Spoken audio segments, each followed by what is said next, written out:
The Harper penthouse was a fortress of modern elegance, its floor-to-ceiling windows overlooking Manhattan, with an arrogance befitting its owner, Victoria Harper.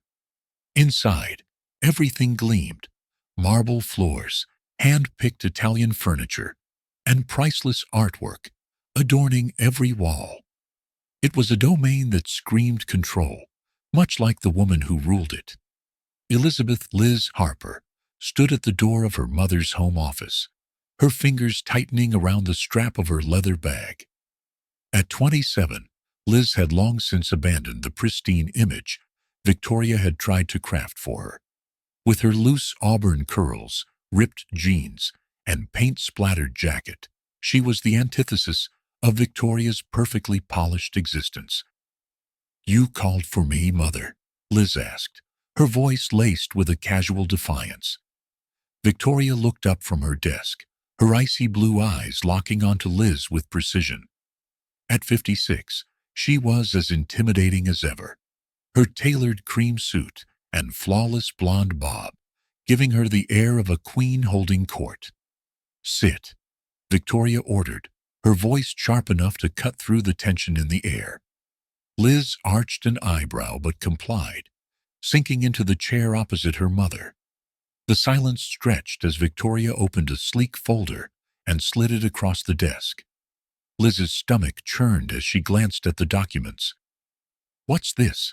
she asked, her tone wary. Victoria leaned back, her manicured fingers steepled. "Your future. Or rather, the lack thereof, if you don't follow my instructions." Liz scanned the papers, her eyes widening in disbelief. "You're joking. Marry someone within 6 months, or lose the trust fund. That's a new low, even for you." Victoria's expression didn't waver. "It's time you grew up, Elizabeth. The Harper name is a legacy, not a plaything for your artistic whims. I've already selected a suitable candidate." Liz let out a disbelieving laugh. "A suitable candidate? What is this? The 19th century?" "Ryan Walker," Victoria continued, ignoring Liz's sarcasm. "He's a rancher in Montana.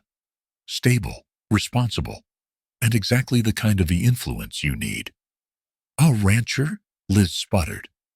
"You're pairing me with someone who probably thinks Wi-Fi is a luxury?" "Ryan is a widower with an 8-year-old son," Victoria said smoothly. "And his ranch is struggling. He needs financial stability. You need to prove you can do something worthwhile with your life. This arrangement benefits everyone." Liz pushed back her chair, rising in anger. "This isn't an arrangement. It's blackmail." Victoria's gaze hardened. "Call it what you will. But you have 6 months. Marry Ryan, or lose the $50 million your father left you. And, Elizabeth," she paused, her voice dropping to a chilling calm, "you don't have what it takes to survive without it." Liz clenched her fists. "And what happens if I say no?" Victoria smiled thinly. "You'll be leaving with nothing but the clothes on your back. Oh, and there's one more thing. Your father's will. Well, there's something in it. You may want to know. But that's only for my daughter, the one who chooses to honor the Harper legacy." Liz's pulse quickened. "What are you talking about?" Victoria shrugged. "Let's just say, not everything in your father's life was as it seemed. Good luck finding out without my help." Liz stormed out of the office, her heart pounding. The gilded cage of her mother's world had never felt more suffocating. But one thing was certain. She wouldn't go down without a fight. Elizabeth Harper adjusted her oversized sunglasses as she stepped off the small regional plane onto the tarmac of Sagewood, Montana.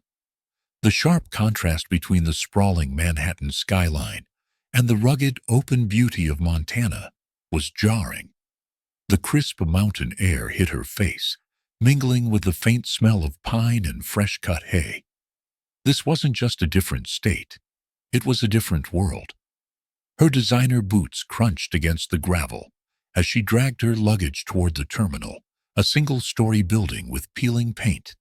She scanned the area, half expecting a cowboy to appear on horseback. Instead, a battered red pickup truck rolled up, its engine sputtering before it stopped. A man stepped out, his broad shoulders and lean frame filling the doorway. He was dressed in a faded plaid shirt and worn jeans, the kind that told stories of long days under the sun. His rugged face was shadowed by the brim of a cowboy hat, and when he looked up, his piercing green eyes locked onto hers. "Elizabeth Harper?" he asked, his voice steady and deep, with just a hint of suspicion. Liz straightened her back, raising her chin slightly. "That's me. And you must be Ryan Walker." Ryan didn't offer a smile, just a short nod. "Your luggage in the back." It wasn't a question. It was a statement, firm and unyielding, like the man himself. Liz hesitated before handing over her designer suitcase, watching as he tossed it into the truck bed with practiced ease. She winced at the dust settling on the sleek leather. The ride to the ranch was filled with tense silence. Liz stared out at the endless fields and mountains, their vastness almost mocking her. The isolation pressed against her chest like a weight. "You don't talk much, do you?" she finally said, breaking the quiet. Ryan glanced at her, his face unreadable. "Don't see much point in talking when there's nothing worth saying." Liz bristled, but said nothing, instead focusing on the horizon. After what felt like an eternity, the truck pulled into the driveway of a sprawling ranch. The house was modest, with peeling white paint and a wide porch. A barn stood in the distance, its weathered wood blending into the landscape. Horses grazed in a nearby pasture, their silhouettes peaceful against the fading light. Before Liz could fully take in her surroundings, a small figure darted out from behind the house. A boy, no older than 8, came skidding to a stop beside Ryan. His blonde hair was disheveled, and his clothes bore the telltale stains of a day spent outdoors. "This is Jake," Ryan said, his tone softer than before. "My son." Liz crouched slightly, attempting a friendly smile. "Hi, Jake." Jake's blue eyes narrowed as he took her in. "Are you the lady my dad has to marry?" The bluntness of the question made Liz flinch. Not exactly," she stammered, glancing at Ryan for help. Ryan rested a hand on Jake's shoulder. "Go on inside, buddy. Supper's almost ready." Jake lingered for a moment, his gaze still fixed on Liz, before running off. Liz straightened, turning to Ryan. "Charming kid," she muttered. "He's been through a lot," Ryan said curtly, leading her toward the house. Inside, the decor was simple and practical, a far cry from the marble and chandeliers of the Harper penthouse. Liz's heels clicked against the wooden floor as she followed Ryan into the kitchen, where a hearty aroma filled the air.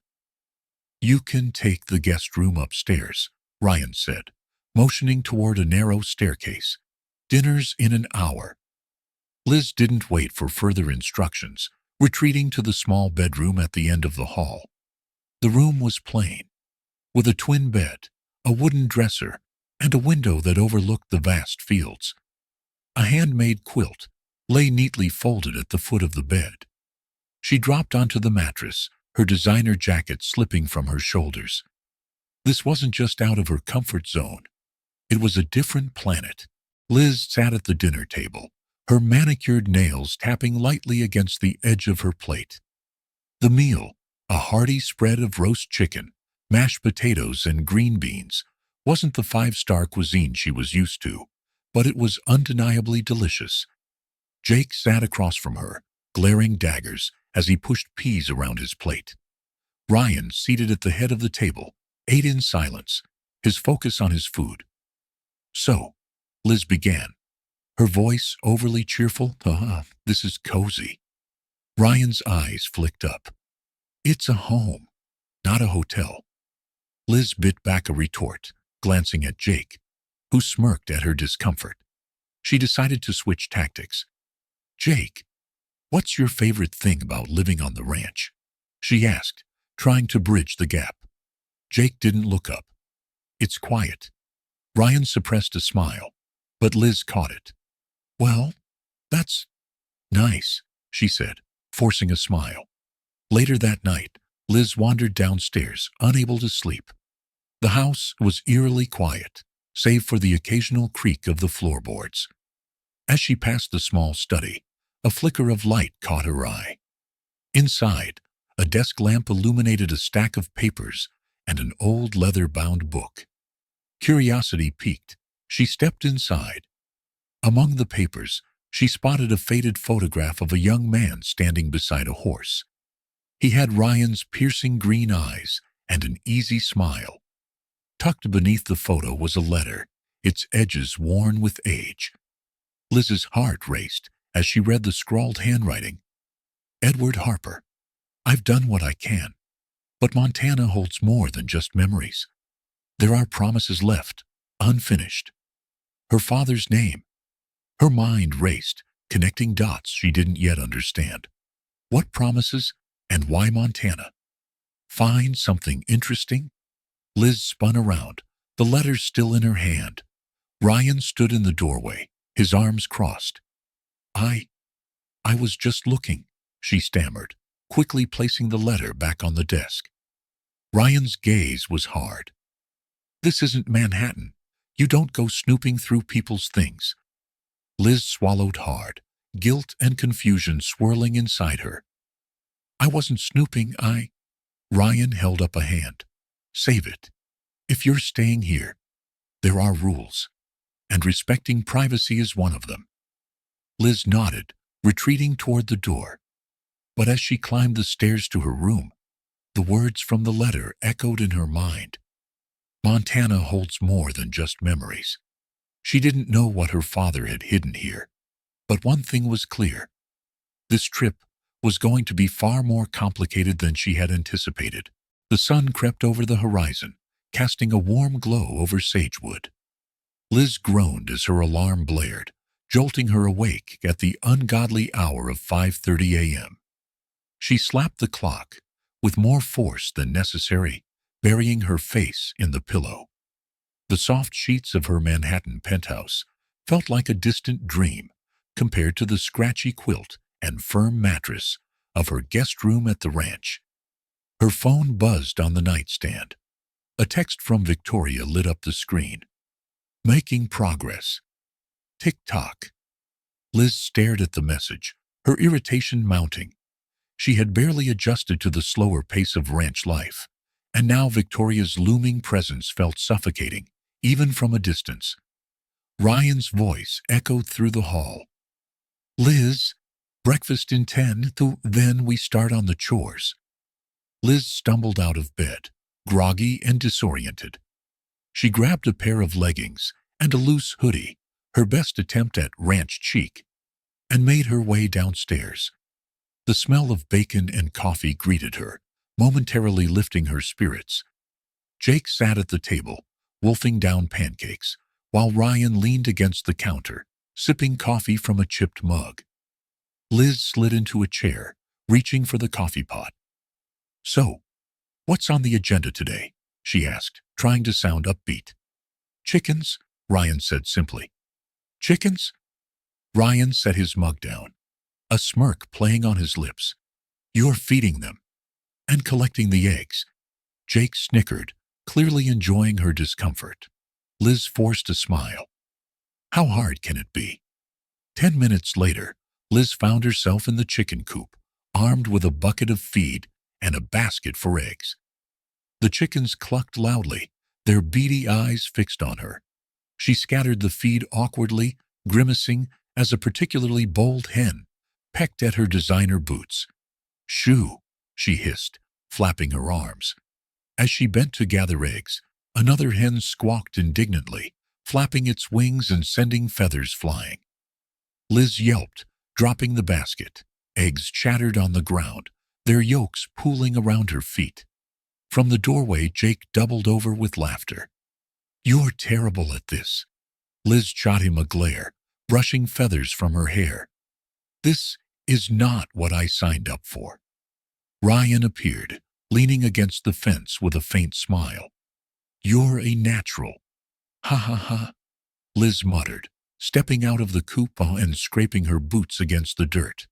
What's next? Milking cows. Goats, Ryan replied. And they're more stubborn than you. Later that day, Liz accompanied Ryan and Jake to the town's general store. The wooden floors creaked under her steps as locals whispered and cast judgmental glances her way. The stairs made her skin crawl, but she held her head high. Eleanor Jenkins, a gray-haired woman with an ever-present scowl, approached Liz near the produce section. City girl like you doesn't belong here, she said, her voice dripping with disdain. We've seen women like you before, here to cause trouble and leave once you're bored. Liz clenched her jaw, but forced a smile. Thanks for the warm welcome. Ryan overheard and stepped in, his presence towering. That's enough, Eleanor. Eleanor huffed and turned away, muttering under her breath. Liz looked at Ryan, surprised by his defense. Don't let them get to you, he said quietly. They'll come around. Eventually. Back at the ranch, Liz noticed Jake sitting alone by the barn, a sketch pad in his lap. Curious, she approached, her footsteps soft against the grass. What you drawing? She asked, crouching beside him. Jake hesitated before showing her a crude sketch of a family, a man, a woman, and a boy holding hands. It's my mom and dad, he said quietly. Before she went away. Liz's heart clenched. You're really good, she said, her voice gentle. Jake shrugged, his small shoulders tense. Dad says I should stop thinking about her, but I miss her. Liz placed a hand on his shoulder. It's okay to miss her, Jake. You'll always have those memories. No one can take them away. For the first time, Jake looked at her without a trace of hostility. Thanks, he mumbled, before turning back to his drawing. That evening, unable to sleep, Liz wandered back into the study. Her thoughts lingered on the cryptic letter she had found. Why had her father mentioned Montana? And what promise had he left unfinished? She opened a drawer and found an old leather-bound journal. The first few pages were filled with Edward Harper's meticulous handwriting, describing his business ventures and trips. As she flipped through, a single entry caught her eye. Sagewood, Montana. The ranch holds more than land. It holds answers. Promises must be kept.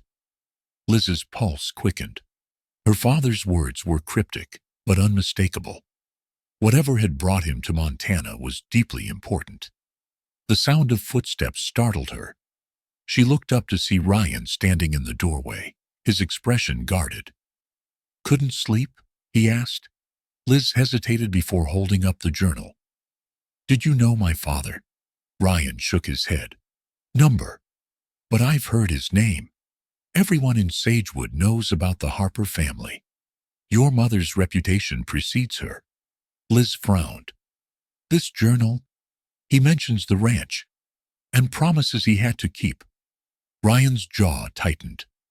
If your father was involved with this ranch, it was long before my time. Liz closed the journal, frustration bubbling inside her. It feels like every time I find an answer, I get more questions. Ryan softened, leaning against the doorframe. Sometimes answers take time. You'll figure it out. Liz met his gaze, the weight of his steady presence grounding her. Thanks for putting up with me. Ryan smirked. Don't thank me yet. Morning comes early around here. As Liz lay in bed that night, the journal's words echoed in her mind. Her father had been here, on this ranch, for reasons Victoria had clearly kept hidden. But why? Her phone buzzed on the nightstand. A text from Victoria. Call me. Now. Liz sighed, hesitating before dialing. When Victoria's voice came through, it was colder than usual. "You're digging where you don't belong, Elizabeth." Liz's blood ran cold. "What are you talking about?" "Stay focused," Victoria warned, "or you'll regret it." The line went dead, leaving Liz staring into the darkness, a storm of questions swirling inside her. The morning air was crisp, carrying the faint scent of pine and dew, as Liz Harper trudged down the dirt path to the barn. Her boots kicked up small puffs of dust, with every step a far cry from the polished marble floors of Manhattan she once called home. She glanced at the horizon, where the sun peeked over the mountains, casting golden light over Sagewood's rolling fields. It was picturesque, if you could ignore the storm brewing inside her. By mid-morning, the ranch was alive with activity. Ryan barked orders at a farmhand repairing the fence, while Jake darted between the barn and the house, with a broom that was arguably more of a toy than a cleaning tool. Liz had just finished mucking out a stall, a task she was grudgingly getting better at, when the unmistakable crunch of tires on gravel drew her attention. She turned to see a sleek black SUV pulling into the driveway, its glossy exterior a glaring contrast to the earthy surroundings. The door opened, and out stepped Victoria Harper, dressed in a tailored white pantsuit that looked laughably out of place in Sagewood. Her stiletto heels sank slightly into the dirt as she walked toward the barn, her expression as sharp as the mountain air. "Mother," Liz said flatly, brushing stray bits of hay from her sleeves, "to what do we owe the pleasure?" Victoria's lips curved into a tight smile. "Elizabeth, darling, I thought it was time for a check-in. After all, the clock is ticking." Ryan appeared from behind the barn, his expression instantly darkening at the sight of Victoria. He wiped his hands on his jeans and approached slowly. "Mrs. Harper," he said, his voice even. "This is a surprise." "Ryan," Victoria replied coolly, giving him a once-over. "Still playing cowboy, I see." Ryan didn't rise to the bait. "What can we do for you?" Victoria's smile faltered for a fraction of a second before she turned back to Liz. "I wanted to ensure progress was being made. Your engagement was meant to secure your inheritance, Elizabeth, not become a vacation." Liz's jaw tightened, but she forced a neutral expression. "I'm doing what you asked." "Are you?" Victoria's eyes swept over the barn, the house, and finally Liz herself. "Because it looks like you're getting a little too comfortable here." Ryan stepped forward, his presence steady and protective. "Liz has been helping a lot. The ranch is better because of her." Victoria arched an eyebrow. "Is that so?" The tension was palpable.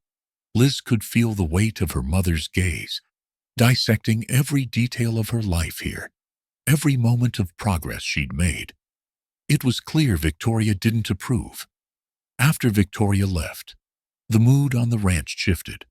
Liz worked in silence, her mother's words replaying in her mind. It wasn't until lunch, when Ryan slammed a toolbox onto the workbench, that the dam broke. "She doesn't respect you," Ryan said, his voice low but filled with restrained anger. "She doesn't respect us." Liz looked up from the kitchen table, startled. "Ryan, I know she's controlling," he interrupted, "and manipulative. And if you let her, she's going to ruin everything." Liz bristled. "You think I don't know that? I've been dealing with her my entire life, Ryan. This isn't new." "Then why are you letting her win?" he asked, his frustration boiling over. "Why are you still playing her game?" Liz stood abruptly, her chair scraping against the floor. "You think I'm not trying? I'm doing everything I can to prove I can handle this." Ryan stared at her, his jaw tight. "Then stop letting her pull your strings." Their eyes locked, the tension between them thick enough to cut. Neither spoke, as Liz grabbed her jacket and stormed out, her boots crunching loudly against the gravel. Later that day, Liz wandered into the Sagewood Library, seeking solace among the dusty shelves. Emily Shaw, the town's schoolteacher, was behind the counter, her auburn hair pulled back into a practical bun. She greeted Liz with a warm smile. "Looking for anything in particular?" Emily asked. Liz hesitated before replying. "Actually, I was hoping to learn more about the history of this town, specifically about the ranch." Emily's expression softened. "That's a good place to start." She led Liz to a section filled with old photo albums and newspaper clippings. "This might help." As Liz flipped through the pages, she found photos of Ryan and Jake, smiling, carefree, and whole. Emily sat beside her, a bittersweet smile on her face. Ryan's late wife, Sarah, was the heart of this place, Emily said quietly. She made everyone feel welcome. Losing her was hard on all of us. Liz's chest tightened. "She sounds incredible." "She was," Emily replied. "And she believed in this ranch, in what it could be. That's why Ryan works so hard. It's his way of keeping her dream alive." Liz closed the album gently, her thoughts a swirling mess of guilt and determination. That night, unable to sleep, Liz wandered into the study again. She needed answers, and the cryptic journal entries her father left weren't enough. As she rifled through the desk drawers, her fingers brushed against something sharp. Pulling it out, she discovered an envelope with her father's handwriting on the front. Inside was a stack of papers detailing the ranch's finances and an agreement with Victoria's name scrawled at the bottom. Her heart sank as she realized the implications. The ranch wasn't just tied to her family, it was tied to her mother's business.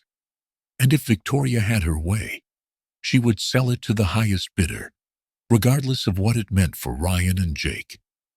The next morning, Liz confronted Ryan with the papers. He studied them, his expression growing darker with every page. "This explains a lot," he said finally. "She's been trying to push me out for years. I just didn't know how deep it went." Liz clenched her fists. "She's not going to get away with this." Ryan looked at her, his eyes filled with a mix of gratitude and weariness. "Why are you doing this, Liz? What's in it for you?" Liz hesitated, then met his gaze. "I don't know, but I do know I'm not going to let her ruin your life, or Jake's." Before Ryan could respond, Liz's phone buzzed. It was a message from Victoria. "Stay out of this, Elizabeth. You don't know what you're dealing with." Liz stared at the screen, her resolve hardening. "Oh, I know exactly what I'm dealing with," she muttered, her voice steely. "And I'm not afraid of her." The dawn, over Sagewood Ranch, painted the skies in hues of gold and pink, a tranquil contrast to the storm brewing in Liz Harper's life. After Victoria's cryptic warning and the shocking discovery of her involvement in the ranch's finances, Liz was more determined than ever to prove her worth, not just to Ryan and Jake, but also to herself. Liz decided to throw herself into ranch life with a fervor that surprised even her. Early mornings no longer felt like a punishment, but a challenge. She tackled tasks she'd previously avoided, from mending fences to organizing the cluttered barn. Her determination didn't go unnoticed. Ryan observed her from a distance, his skepticism softening as he saw her genuine efforts. One afternoon, while she struggled to lift a hay bale onto a cart, he finally stepped in. "You're going to hurt yourself," he said, grabbing the other end. "I've got it," Liz snapped, her cheeks flushed from exertion. Ryan smirked. "I can see that. But teamwork makes the dream work, city girl." Liz rolled her eyes, but allowed him to help. As they worked side by side, their usual tension gave way to something warmer. For the first time, Ryan saw a glimpse of someone who might just belong here after all. With the ranch's financial struggles mounting, Liz proposed an idea that left Ryan and the rest of the ranch staff skeptical: a community fundraiser. We could host a barn dance, Liz suggested during dinner one evening. Music, food, maybe even an auction. People love that kind of thing. Ryan raised an eyebrow. And why would anyone come to a fundraiser for a ranch that half the town thinks I'm about to lose? Liz leaned forward, her green eyes blazing with determination. Because we'll make it impossible for them to say no. Free barbecue, a live band, and activities for kids. Trust me, it'll work. Jake piped up from his seat. Can we have pony rides? Liz grinned at him. Absolutely. Ryan sighed, the corners of his mouth twitching. Fine. But if this backfires, I'm blaming you. In the weeks leading up to the fundraiser, Liz found herself spending more time with Jake. The boy's guarded demeanor slowly gave way to moments of trust. When his 8th birthday rolled around, Liz surprised him with a homemade cake, a slightly lopsided confection topped with plastic farm animal figurines. It's not perfect, she admitted, as she placed it on the table. Jake's eyes lit up. It's awesome. Thanks, Liz. Ryan watched the scene unfold, a rare smile softening his features. For the first time, he saw Jake laugh with genuine joy, and his heart swelled with gratitude. The small birthday gathering, just Liz, Ryan, and a few ranch hands, was modest, but heartfelt. When Jake blew out his candles, Liz couldn't help but feel a flicker of hope that she was finally earning her place in this family. But Victoria wasn't one to let her plans unravel without interference. A week before the fundraiser, Liz received a call from her mother. Elizabeth, I hope you're not wasting your time on frivolities, Victoria said, her tone icy. Your engagement isn't just a romantic endeavor. It's a business arrangement. If this marriage doesn't happen in the next 3 months, you can kiss your inheritance goodbye. Liz gripped the phone tightly. I'm not marrying Ryan just to keep your money, Mother. Oh, please, Victoria sneered. You wouldn't last a week in Sagewood without it. The line went dead, but Victoria's words lingered like a dark cloud over Liz's newfound resolve. When the night of the barn dance arrived, the ranch was transformed. Strings of twinkling lights crisscrossed the barn, and tables laden with homemade pies, barbecue, and fresh lemonade lined the space. A local band played lively tunes, and children laughed as they took turns on pony rides. Liz worked tirelessly to greet guests and ensure everything ran smoothly. To her relief, the turnout was better than expected. Even some of the more skeptical townspeople showed up, drawn by curiosity or the promise of free food. Eleanor Jenkins, the town's nosiest neighbor, approached Liz near the auction table. I'll admit, she said grudgingly, this isn't half bad. High praise coming from you, Eleanor, Liz replied with a smirk. The auction was the highlight of the evening. Items ranged from handmade quilts to a private writing lesson with Ryan. Liz was nervous as the bids rolled in, but by the end of the night, they had raised more than enough to cover urgent repairs. As the last guest trickled out, Ryan approached Liz, holding 2 glasses of lemonade. You did good tonight, he said, handing her one. Liz accepted it with a tired smile. Teamwork, right? Ryan chuckled. Yeah, teamwork. But the evening's success was short-lived. As Liz cleaned up, Ryan found her in the barn, his expression dark. What's wrong? She asked. Ryan held up a letter. This came today. From your mother. Liz's stomach dropped. What does it say? She wants me to sign a contract ensuring that, if we don't get married, the ranch defaults to her, Ryan said, his voice tight with anger. She's trying to control everything, even you. Liz's hands trembled as she took the letter. I didn't know about this. Didn't you? Ryan's tone was sharp, his frustration boiling over. Sometimes I wonder if you're just like her. The accusation stung, and Liz felt tears prick her eyes. I'm nothing like her, she said, her voice trembling. I've been trying to help you, Ryan. Can't you see that? Ryan sighed, running a hand through his hair. I see someone who's trying to figure out who they are. But I can't tell if you're doing this for me, for Jake, or for yourself. Liz didn't have an answer. She turned and walked out of the barn, the weight of Ryan's words pressing heavily on her. That night, as Liz lay awake in her room, she replayed the evening's events in her mind. The fundraiser's success, Jake's smile, Ryan's frustration. It all felt like pieces of a puzzle she couldn't quite fit together. Her phone buzzed on the nightstand. It was a message from an unknown number. Meet me tomorrow, at the old mill. I have information about Victoria. Liz stared at the screen, her heart pounding. She didn't know who the message was from, but she knew one thing for certain. She was done letting her mother control her life. Tomorrow, she would start fighting back. The sky over Sagewood Ranch was a tumultuous gray, mirroring the storm brewing in Liz Harper's life. After receiving the anonymous message the night before, she felt a strange mix of fear and determination. The old mill, a relic from the town's early days, stood abandoned on the outskirts of Sagewood, its creaking boards and rusting machinery a haunting reminder of times long past. Liz parked her car under the cover of the nearby trees, her heart pounding as she approached the mill's shadowy entrance. Inside, the air was damp and heavy with the scent of decay. A figure stepped out of the shadows, a hood drawn low over their face. You came, the person said in a low voice.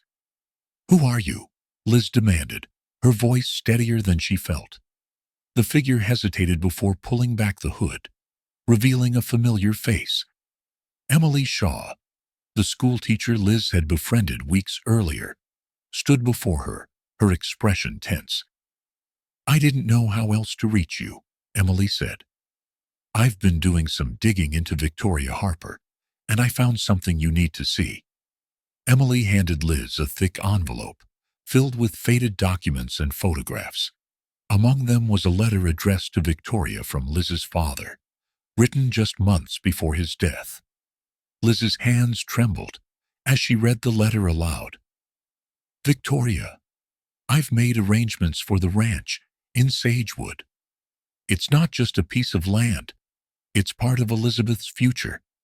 I trust you'll honor my wishes. Do not interfere with this. Liz's voice caught in her throat. He wanted me to have the ranch. Emily nodded. But Victoria never intended for you to know. She's been working behind the scenes to gain control of the property for years. The revelation hit Liz like a thunderclap. Her mother's manipulation ran deeper than she'd imagined. The ranch wasn't just a bargaining chip. It was a part of her father's legacy. Determined to honor her father's wishes, Liz confronted Ryan that evening. She found him in the barn, repairing a broken fence post. The tension from their argument the night before still hung heavily between them. Ryan, Liz began, holding up the letter. We need to talk. Ryan glanced at the paper, his expression guarded.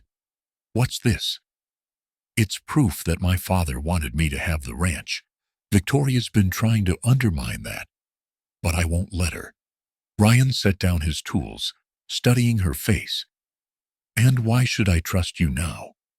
Because I'm done letting her control me, Liz said firmly. We're on the same side, Ryan. If we work together, we can save this ranch. After a long pause, Ryan nodded. All right, let's figure this out. With a newfound sense of purpose, Liz threw herself into saving the ranch. Inspired by the success of the fundraiser, she proposed an ambitious idea, an agro-tourism initiative that would turn the ranch into a destination for families and schools. We could offer hay rides, farm-to-table dinners, even workshops on sustainable farming, Liz explained during a brainstorming session with Ryan and Emily. Ryan was skeptical. That's a lot to take on. But it could generate enough income to keep the ranch afloat, Emily added, and it would bring more people to Sagewood. Reluctantly, Ryan agreed to give it a try. Over the next few weeks, Liz and Ryan worked tirelessly to prepare for the launch. Liz designed brochures, organized events, and reached out to local businesses for partnerships, while Ryan focused on upgrading the ranch's facilities. But Victoria wasn't about to let Liz succeed without a fight. Furious at Liz's growing independence, she hired a private investigator to dig into Ryan's past. The investigator uncovered records of massive loans Ryan had taken out years earlier, loans he had struggled to repay. Armed with this information, Victoria made her move. Liz received a call one evening as she and Ryan were finalizing plans for the agro-tourism launch.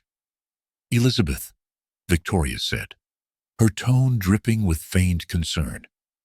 "Did you know that your dear fiancé has a history of financial irresponsibility? It's all public record, darling. Imagine what the townspeople would think if they knew." Liz's grip tightened on the phone. "Stay out of this, Mother." "Oh, I will," Victoria said with a chilling laugh. "But only if you end this little charade and come home where you belong." Liz hung up, her mind racing.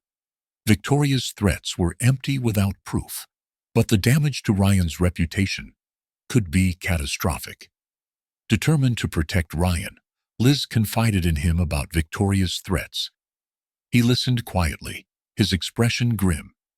"She's trying to scare you," he said. "Don't let her win."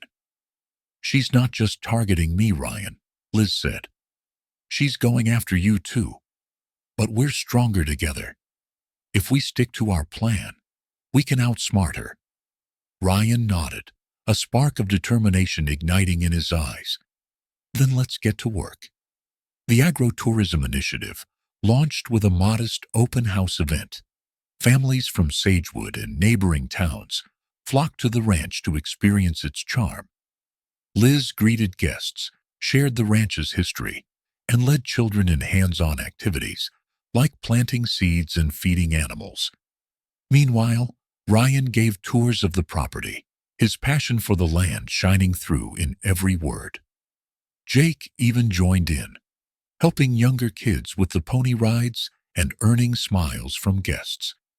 The event was a resounding success, raising both funds and awareness for the ranch's new direction. For the first time, Liz felt a glimmer of hope that they might actually pull this off. But just as things seemed to be looking up, disaster struck.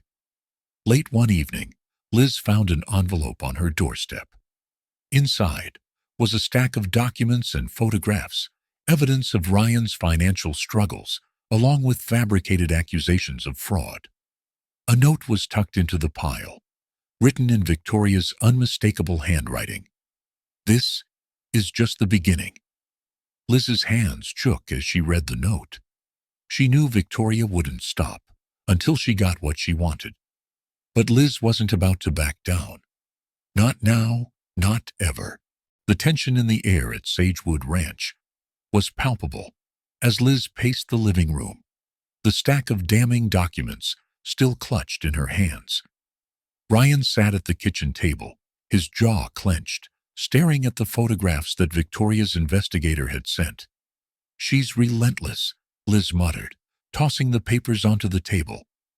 "How does she even sleep at night?" Ryan rubbed his temples, visibly worn from the ongoing attacks. "She's not going to stop until she gets what she wants." "Then we make sure she doesn't get it," Liz declared, her voice firm. "We've come too far to let her destroy everything." Ryan looked up at her, his expression softening despite the weight of the situation. "You're not alone in this, Liz. Whatever she throws at us, we'll handle it together."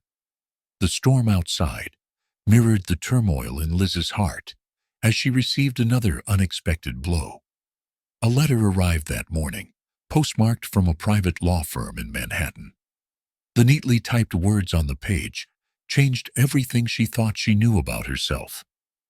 Elizabeth Harper, as per the client's instructions, we are required to disclose that you were adopted at birth. Your biological parents' identities remain sealed by court order unless you choose to petition for their release. Liz sat frozen, the words blurring on the page. Adopted? The revelation shook her to her core. For 27 years, she had lived under the shadow of her mother's control, believing herself to be the heiress to a family empire. Now, it seemed, even that identity was a lie. Ryan entered the room, immediately sensing the shift in her demeanor. Liz, what's wrong? She handed him the letter, her hand trembling. As he read, his expression shifted from confusion down to sympathy. Do you think this is real? Ryan asked gently. Liz nodded, her voice barely above a whisper. It explains so much. Why Victoria never treated me like her own. Why my father was the only one who ever seemed to care. Ryan reached for her hand. This doesn't change who you are, Liz. You're still the same person, and you're stronger than anyone gives you credit for. In the days that followed, Liz found herself grappling with the truth. The revelation about her adoption became a catalyst for reflection, pushing her to reevaluate her relationship with her father's memory and her determination to protect his legacy. The townspeople, initially cold and distant, began to warm to Liz as they saw her commitment to Sagewood Ranch. Her bond with Emily deepened, and she found a surprising ally in Eleanor Jenkins, the nosy neighbor who had once doubted her. You've proven me wrong, Liz, Eleanor admitted one afternoon as they worked together in the community garden. I thought you were just another city girl, but you're more than that. You've got heart. Liz smiled, her confidence slowly returning. Thank you, Eleanor. That means more than you know. Her relationship with Jake also grew stronger. After a tense few weeks, the young boy began to see Liz not as an outsider, but as someone who cared deeply about his family and his home. One evening, Jake approached Liz while she was sitting on the porch, lost in thought. Miss Liz? He said hesitantly. Liz looked up, surprised by the serious tone in his voice. What's on your mind, Jake? Jake hesitated before climbing onto the bench beside her. I know you're trying to help, and I think my mom would have liked you. Liz's heart swelled at the unexpected compliment. Thank you, Jake. That means everything to me. Amidst the chaos, Liz stumbled upon another shocking discovery. While sorting through her father's belongings in the ranch's old storage shed, she found a locked metal box. Inside was a ledger filled with financial records and a key to a safety deposit box in a nearby town. Ryan joined her as she examined the documents, which detailed a secret account under her father's name. The account contained enough money to secure the ranch's future and fund their agro-tourism venture. This changes everything, Liz said, her voice filled with hope. We can finally fight back. Ryan nodded, his expression a mix of relief and admiration. Your father knew what he was doing. He wanted you to have this. Together, they made plans to access the account and use the funds to repair the ranch, expand their operations, and counter Victoria's relentless attacks. News of Liz's discovery reached Victoria, who was livid. Determined to regain control, she escalated her efforts, hiring a team of high-powered lawyers to contest Liz's claim to the ranch. She also began spreading rumors about Liz's adoption, hoping to sow doubt and division among the townspeople. Liz refused to let Victoria's tactics deter her. She held a meeting with the community, explaining her plans for the ranch and addressing the rumors head-on.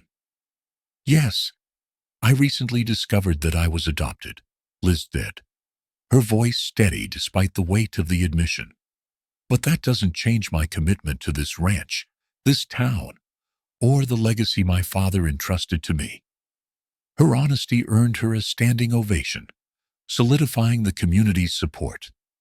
Just as Liz and Ryan began to feel a sense of stability, another unexpected twist arrived. A letter was delivered to the ranch late one evening, written in an unfamiliar hand. It contained a single line. "If you want the truth about your father's death, meet me at the old mill at midnight." Liz's heart raced as she read the message. Was this another of Victoria's schemes, or was it a genuine clue? Ryan urged caution, but Liz's determination burned bright. "I need to know," she said, clutching the letter tightly. "Whatever it takes." The morning of the Sagewood Harvest Festival dawned crisp and bright, with golden rays painting the sprawling fields in hues of amber and green. The entire ranch buzzed with activity as volunteers carried crates of fresh produce, strung colorful banners, and set up booths along the newly renovated barn. It was a sight that felt both surreal and hopeful to Liz. For the first time in weeks, she allowed herself to believe that things might finally be turning in their favor. Jake ran past, holding a handful of balloons, his laughter cutting through the air like a melody. Liz smiled at the sight, her heart warming, as she watched him interact with the other children, helping prepare for the big day. "Hey, city girl," Ryan called from the barn, his voice carrying a teasing lilt. "Think you can handle a rake?" Liz turned to see him standing in the barn doorway, a crooked grin on his face, a straw hat perched lazily atop his head. She couldn't help but laugh. "I think I've graduated from chicken duty. Rakes might be more my speed." As Liz approached, she saw Ryan's expression soften. "You've done good, Liz," he said quietly. "This whole festival, it's your vision. You brought the community together." She shrugged, feeling a rare sense of pride. "I just want people to see what this ranch means to us, and to them." By midday, the festival was in full swing. The smell of freshly baked pies and grilled corn filled the air, mingling with the laughter of children running between booths. Local artisans displayed handmade goods, and the new farm-to-table subscription service Liz and Ryan had launched garnered significant interest. Liz found herself at the center of the action, mingling with locals, answering questions about the ranch's sustainable practices, and sharing her vision for the future. She had expected resistance, but to her surprise, many people were curious and supportive. "I have to admit," said Eleanor Jenkins, the once doubtful neighbor, "you've impressed me, Liz. You're not just talking about change, you're making it happen." Liz's smile was genuine. "That means a lot, Eleanor." "Thank you." Even Jake seemed to be enjoying himself. He had taken charge of the kids' games section, organizing sack races and pumpkin decorating contests. Liz watched from afar, her heart swelling with pride. But just as Liz began to feel the weight of the past weeks lifting, a storm cloud loomed on the horizon. Whispers began circulating among the crowd, rumors about Liz's adoption and questions about her true connection to the Harper family. "You know," a voice hissed behind her, "she's not even a real Harper, just some adopted charity case."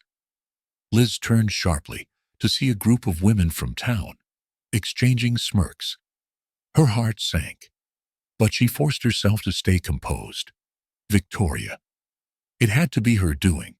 The timing was too precise, too calculated to be coincidental. Ryan appeared at her side, sensing her unease. "What's wrong?" Liz hesitated before shaking her head.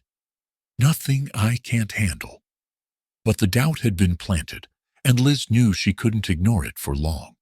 As the festival's main event approached, a community dinner under the stars, Liz felt a growing sense of urgency. This was her chance to address the crowd, to dispel the rumors and solidify her place among the people of Sagewood. Standing on a makeshift stage, with Ryan and Jake seated in the front row, Liz took a deep breath. The murmur of the crowd quieted as she stepped up to the microphone. "Thank you all for being here," she began, her voice steady despite the weight of her emotions. "When I first came to Sagewood, I wasn't sure I belonged. To be honest, I wasn't sure I wanted to belong. But this ranch, this community, it has a way of changing you." She paused, scanning the faces before her. "Some of you may have heard things about me, about my past, about who I am. And while I can't change where I came from, I can choose where I'm going. I choose to be here, to fight for this ranch, for my father's legacy, and for all of you." Her words hung in the air, and for a moment, the crowd was silent. Then a ripple of applause began, growing into a standing ovation. As Liz stepped off the stage, Ryan met her with a proud smile. "You were incredible." Liz shrugged, her cheeks flushing. "I just spoke the truth. And people heard it," he said, his voice filled with admiration.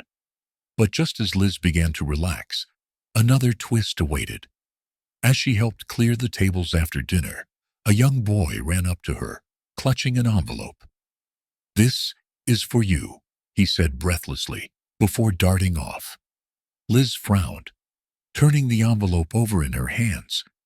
There was no return address, only her name scrawled in bold, unfamiliar handwriting. She opened it, her heart racing. Inside was a single sheet of paper with a cryptic message. "Your father's death was no accident. Meet me at the old mill at midnight if you want the truth." Liz's hands trembled as she reread the note. Could it be another of Victoria's schemes, or was it a genuine lead? She knew she had to find out. The old mill stood on the edge of Sagewood, its silhouette stark against the moonlit sky. Liz arrived just before midnight, her heart pounding. Ryan had insisted on coming with her, refusing to let her face the unknown alone. They entered the mill cautiously, the air heavy with dust and the faint scent of mildew. A single lantern illuminated a figure seated at a wooden table in the center of the room. "Emily!" Liz gasped, recognizing her late father's trusted assistant. Emily Harper looked older, wearier than Liz remembered. She gestured for them to sit. "I'm sorry for the secrecy, but I couldn't risk Victoria finding out." Liz leaned forward, her voice urgent. "What do you know about my father's death?" Emily hesitated before sliding a folder across the table. "Everything." Inside were documents, photographs, and letters that painted a damning picture of Victoria's involvement in Edward Harper's death. Financial records showed massive withdrawals from his accounts in the weeks leading up to his passing, and a letter from Edward to his lawyer expressed concerns about Victoria's behavior. "She poisoned him," Liz whispered, her voice shaking with anger and grief. "She killed my father." Ryan placed a reassuring hand on her shoulder. "We'll take her down, Liz. I promise." As they left the mill, the weight of Emily's revelations pressed heavily on Liz's heart. She knew the fight against Victoria was far from over. But for the first time, she felt certain that justice and closure were within reach. The ranch was bathed in soft morning light as Liz stood on the porch, the crisp Montana air filling her lungs. Her fingers tightened around the mug of coffee she held, the steam curling upward like fragile wisps of hope. The folder Emily had given her lay open on the table beside her, its damning contents still fresh in her mind. Ryan emerged from the barn, wiping his hands on a rag, his expression growing serious as he approached.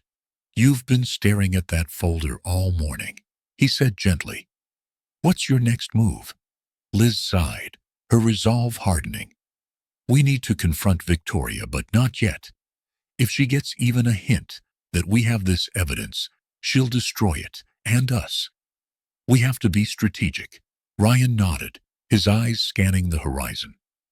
Then we play it smart. But don't forget, we're not just fighting for justice anymore. We're fighting for this ranch, for Jake, for everything we've built here. Later that afternoon, the tranquility of the ranch was shattered. Liz and Ryan returned from a supply run in town to find chaos. The barn doors hung ajar, swinging ominously in the wind. Inside, tools and equipment lay scattered across the floor, hay bales overturned and trampled. Someone had been there, and they'd made no effort to hide their destruction. Jake stood near the entrance, his small face pale and frightened. I heard noises, he stammered. But when I came out, they were gone. Liz knelt beside him, placing a reassuring hand on his shoulder. It's okay, Jake. You're safe. That's what matters. But inside, her fury burned. This wasn't a random act of vandalism. It was a message. The real nightmare began later that evening. A sudden storm rolled in, drenching the ranch in sheets of rain. As lightning split the sky, Liz called out for Jake to come inside. But there was no answer. Her heart raced as she searched the house, then the barn, panic setting in when she found no trace of him. Ryan, she screamed, her voice barely carrying over the howling wind. Ryan appeared at her side, his expression grim as realization dawned. He's not here. The two of them, joined by a few neighbors, launched a desperate search, combing the fields and surrounding woods with flashlights. Liz's mind raced with terrifying possibilities. Was this another of Victoria's schemes? Had Jake been taken? Hours later, just as the storm began to wane, they found him huddled under a tree near the creek, soaked to the bone but unharmed. Liz rushed to him, pulling him into a fierce embrace. I'm sorry, Jake whispered, his small body trembling. I didn't mean to scare you. Liz held him tighter, tears mingling with the rain on her face. You're safe now. That's all that matters. As Liz tucked Jake into bed later that night, Ryan entered the room, holding an envelope he'd found tucked under the windshield wiper of their truck. It was plain, unmarked, and foreboding. What now? Liz muttered as she tore it open. Inside was a single sheet of paper and several grainy photographs. The note read, You think you know the truth, but this is just the beginning. Stay out of it, or you'll lose more than the ranch. The photographs showed Ryan and Liz meeting with Emily at the mill, a clear attempt to intimidate them. Liz's hands trembled as she handed the envelope to Ryan. This has Victoria written all over it, Ryan said, his jaw tightening. She's escalating. Liz's voice was steady, despite the fear clawing at her chest. Then we escalate too. The next day, Liz and Ryan gathered their closest allies, Emily, Eleanor Jenkins, and a few others from town, to share what they'd discovered. Emily hesitated before revealing her suspicion that Victoria had bribed several townspeople to turn against Liz and Ryan. She's sowing division, Emily explained. If she can discredit you here, it'll weaken your case before it even reaches court. Sure enough, whispers began to circulate around town. At the general store, Liz overheard a group of women speculating about her motives. At the diner, Ryan was met with frosty glares from some of the regulars. The once tight-knit community of Sagewood was beginning to unravel. Determined to fight back, Liz and Ryan decided to host a community meeting at the ranch. The goal was clear: to set the record straight and rally support. The gathering took place in the barn, with locals filling the space, despite the tension that hung in the air. Liz stood at the front, her hands trembling slightly as she faced the crowd. I know many of you have doubts about me, she began, her voice steady despite the murmurs. I won't deny it. I didn't come here willingly. But everything I've done since arriving has been for this ranch, for Ryan and Jake, and for all of you." She paused, scanning the room. "Victoria Harper wants to divide us. She wants us to fail. But together, we can prove her wrong." The room fell silent as Liz finished, the weight of her words settling over the crowd. Then, slowly, Eleanor Jenkins stepped forward. "She's right," Eleanor said, her voice firm. "We've seen what this ranch can do for our community. It's time we stand together." Applause erupted, and Liz felt a surge of hope. The tide was beginning to turn. As the meeting wrapped up, Emily approached Liz and Ryan with a grim expression. "There's something else," she said, handing them another folder. Inside were court documents, bank statements, and correspondence that pointed to a shocking revelation. Victoria had been secretly funneling money from Edward Harper's estate into offshore accounts. "She's been embezzling for years," Emily explained. "And she's used some of that money to manipulate people here in Sagewood." Liz's stomach churned as she processed the implications. This wasn't just about the ranch anymore. It was about justice for her father. That night, Liz sat alone on the porch, the weight of the day pressing down on her. Ryan joined her, wrapping an arm around her shoulders. "We've got what we need," he said quietly. "This is enough to bring her down." Liz nodded, her gaze fixed on the horizon. "But at what cost? She won't stop until she destroys everything." Ryan's grip tightened. "Then we make sure she can't." The sound of hammering echoed across the ranch as Liz and Ryan worked side by side to repair the barn, damaged during the recent vandalism. Their faces were streaked with sweat and determination, the silent rhythm of their work punctuated only by the occasional cry of distant birds. Despite the warmth of the afternoon sun, there was a chill in the air, an unspoken tension that neither could ignore. "We're running out of time," Liz muttered, wiping her brow with the back of her hand. "Victoria's influence is spreading faster than we anticipated." Ryan paused, leaning on his hammer. "We'll get through this, Liz. We've faced worse." She looked at him, her lips pressing into a thin line. "This isn't just about us anymore. If she wins, the entire community suffers." Ryan stepped closer, his piercing gaze meeting hers. "Then let's make sure she doesn't." That evening, the town hall buzzed with anticipation.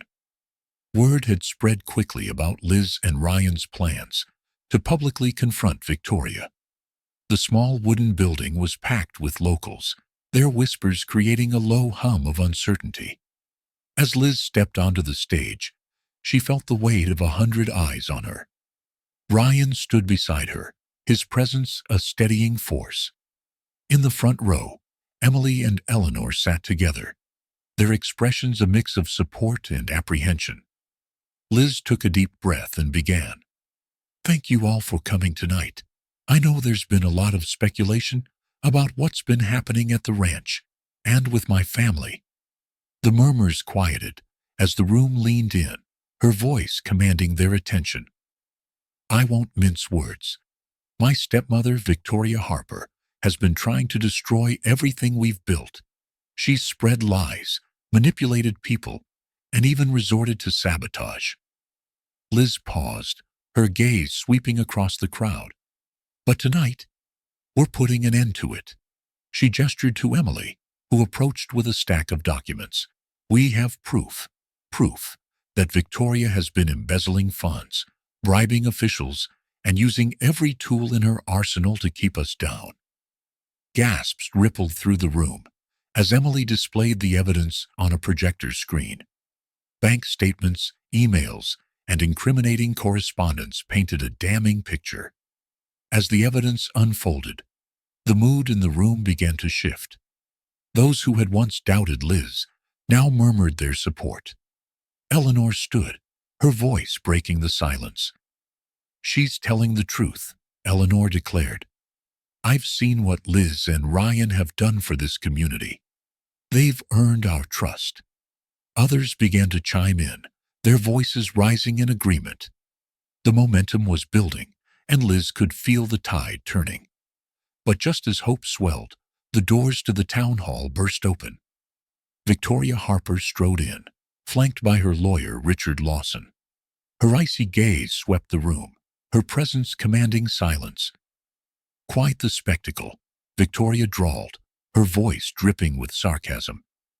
"I didn't realize Sagewood had become a haven for conspiracy theories." Liz's fists clenched as Victoria approached the stage. "This isn't a conspiracy, Victoria. This is the truth, and we have the evidence to prove it." Victoria's smile didn't falter. "Evidence can be fabricated, my dear. You, of all people, should know that." Ryan stepped forward, his voice steady. "You can't intimidate us anymore. This town deserves to know who you really are." Victoria's composure cracked, her eyes narrowing. "You think you've won? This isn't over. Not by a long shot." The tension in the room was palpable as the two women faced off. Liz refused to back down, her voice firm and unwavering. "It is over, Victoria. You can't control us anymore." The next morning, Liz and Ryan received a court summons.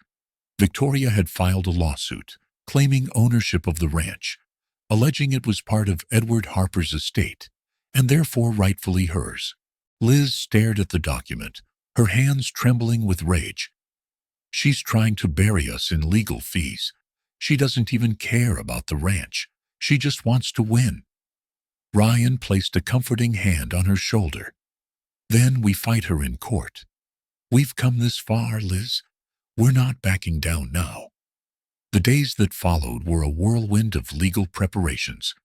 Grace Whitmore, their sharp-witted attorney, worked tirelessly to build their case. Emily continued to unearth more evidence, uncovering additional layers of Victoria's deceit. The courtroom was packed on the day of the hearing. Liz and Ryan sat at their table, their lawyers speaking in calm, measured tones as she presented the evidence. Across the room, Victoria sat with Richard, her expression unreadable, but her posture radiating confidence. Grace began by laying out the financial trail, linking Victoria to offshore accounts and fraudulent transactions. She followed this with testimony from Emily and Dr. Blake, who recounted their experiences with Edward Harper and his suspicions about Victoria. Victoria's team fought back, attempting to discredit the witnesses and dismiss the evidence as circumstantial. But the turning point came when Grace introduced the folder Liz had received, the anonymous evidence that tied Victoria directly to the sabotage of the ranch. After hours of deliberation, the judge delivered the verdict. Victoria's claims to the ranch were dismissed, and the court ordered an investigation into her financial dealings. Cheers erupted in the courtroom as Liz and Ryan embraced, the weight of the battle finally lifting. Outside, the townspeople gathered, their support unwavering. Liz stood before them, her voice carrying over the crowd. "This isn't just a victory for us. It's a victory for all of us. Together, we've shown that no one, no matter how powerful, can destroy what we've built." That night, as Liz and Ryan celebrated with their friends and family, Liz's phone buzzed with a new message. It was from an unknown number, and it contained a single sentence. "You may have won the battle, but the war is far from over." Liz stared at the screen, her resolve hardening. "Whatever she throws at us next," she said quietly, "we'll be ready." Ryan nodded, his arm around her shoulders. Together, the Carter Ranch buzzed with activity as the community rallied around Liz and Ryan in the wake of their courtroom victory. The air was crisp with the promise of autumn, and the golden light filtering through the trees seemed to mirror the optimism that had taken hold of Sagewood. But beneath the surface, Liz knew that their battle with Victoria was far from over. Standing on the porch with a steaming mug of coffee, Liz scanned the horizon. The rolling hills of Montana stretched endlessly before her, but her thoughts were tethered to the cryptic message she had received after the trial. It was a stark reminder that Victoria still had cards to play. Ryan joined her, his presence grounding. "You've been quiet since yesterday," he said, placing a comforting hand on her shoulder. Liz sighed, her breath visible in the cool morning air. "She's not done, Ryan. I can feel it." "Let her try," he said firmly. "We've faced everything she's thrown at us, and we're still standing." Liz gave him a small smile. "Thanks to you." "You're stronger than you give yourself credit for," Ryan replied. "And you're not alone in this."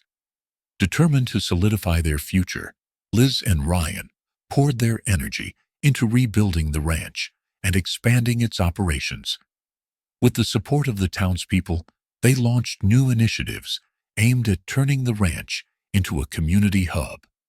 The first project was the restoration of the barn, a task that brought together volunteers from all over Sagewood.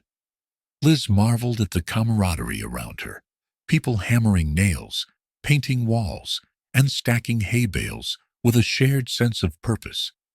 During a lunch break, Eleanor Jenkins approached Liz with a plate of homemade cookies. "You've really turned things around here," Eleanor said, her tone warmer than Liz had ever heard. "Not without a lot of help," Liz replied, glancing at Ryan, who was teaching Jake how to repair a fence nearby. "This community has been incredible." Eleanor nodded, her expression softening. "You've earned their respect, Liz, and mine." Meanwhile, Jake had been struggling with the emotional aftermath of the trial. The tension between Liz and Victoria had weighed heavily on him, and his usual quiet demeanor became even more withdrawn. One evening, as Liz sat by the fireplace sketching, Jake hesitated in the doorway. "Miss Liz," he said softly. She looked up, surprised. "Hey, buddy, what's on your mind?" Jake shuffled his feet. Do you think my mom would have liked you?" Liz's chest tightened. She set down her sketchbook and patted the seat beside her. "I think she would have loved you so much that anyone who loved you too would have been okay in her book." Jake sat down, his small hands twisting nervously. "I miss her." "I know," Liz said gently, placing a hand on his shoulder. "And it's okay to miss her. She'll always be a part of you." Jake nodded, his eyes misting over. "I think she'd like that you make Dad laugh again." Liz smiled, tears stinging her own eyes. "I hope so." As the ranch thrived, Victoria remained a shadow over their progress. Emily Harper, ever the investigator, called Liz with startling news. "Victoria's appealing the court decision," Emily said. "She's claiming new evidence and pushing for an expedited hearing." Liz's heart sank. "What kind of evidence?" "We don't know yet," Emily admitted. "But she's working with a new team of lawyers. This isn't going to be easy." Liz relayed the news to Ryan and Grace Whitmore during a strategy meeting at the ranch. "She's trying to drag us back into court," Liz said, her frustration evident. Grace leaned forward, her sharp eyes narrowing. "Then we need to be ready. If she has new evidence, we'll counter it with more of our own. The key is to stay ahead of her." The days leading up to the new hearing were a blur of preparation. Liz and Ryan worked tirelessly with Grace to build their case, while Emily continued to dig deeper into Victoria's activities. Late one night, as Liz sifted through boxes of documents, she stumbled upon an old ledger labeled "Estate Transactions, Confidential." Her breath caught as she flipped through its pages, uncovering discrepancies that suggested Victoria had funneled money from Edward Harper's estate into her own accounts. Liz immediately called Emily. "I found something. It's a ledger with detailed records of Victoria's financial dealings." Emily's voice was laced with excitement. "That's the smoking gun we've been looking for. Bring it to Grace first thing tomorrow." The second courtroom battle was even more intense than the first. Victoria's legal team presented their new evidence, a fabricated document suggesting Edward Harper had intended for the ranch to be sold. Grace, however, was ready. Liz took the stand, her voice steady, as she recounted her findings from the ledger. "This document proves that Victoria not only embezzled funds, but also falsified records to serve her own interests," Liz declared, holding up the ledger. The judge studied the evidence carefully, his expression unreadable. After hours of deliberation, he delivered his verdict. Victoria's appeal was denied, and an investigation into her financial misconduct was ordered. The courtroom erupted in applause as the weight of the decision settled over Liz and Ryan. Outside, the townspeople waited to celebrate with them, their faith in Liz fully restored. Emily approached Liz, her expression proud. "You did it. We did it," Liz corrected, pulling her into a hug. That evening, the ranch hosted a community gathering under the stars. Strings of fairy lights hung between the trees, casting a warm glow over the festivities. Liz stood with Ryan and Jake, her heart full, as she looked out at the people who had become her family. "We're stronger together," Ryan said, wrapping an arm around her shoulders. Liz nodded, a smile spreading across her face. "Always?" As the night wound down, Liz's phone buzzed with a notification. It was an email from an unknown sender, the subject line reading, "Final warning." Liz's stomach dropped as she opened the message, which contained a single line. "The past always comes back to haunt you." Liz showed the email to Ryan, her voice resolute. "Whatever this is, we'll face it head on." Ryan nodded, his expression mirroring her determination. "We've come this far. We're not backing down now." The Montana morning was tranquil, with a soft golden haze stretching across the Carter Ranch. Yet the peace was deceptive. Liz's mind raced as she sat on the porch, staring at the cryptic email on her phone. The words, "The past always comes back to haunt you," burned into her thoughts like a smoldering ember. Ryan emerged from the barn, brushing dust from his jeans. "You've been sitting there for an hour," he said, concern lacing his voice. "Is it the email?" Liz nodded, handing him the phone. "It feels like a warning. But who's it from? Victoria's in custody, and her resources are drained." Ryan frowned, scanning the message. "She might still have allies. We can't let our guard down." Determined to find answers, Liz reached out to Emily Harper, who had continued her investigation into Victoria's remaining network. Over the phone, Emily's voice was calm but firm. "It could be anyone loyal to Victoria.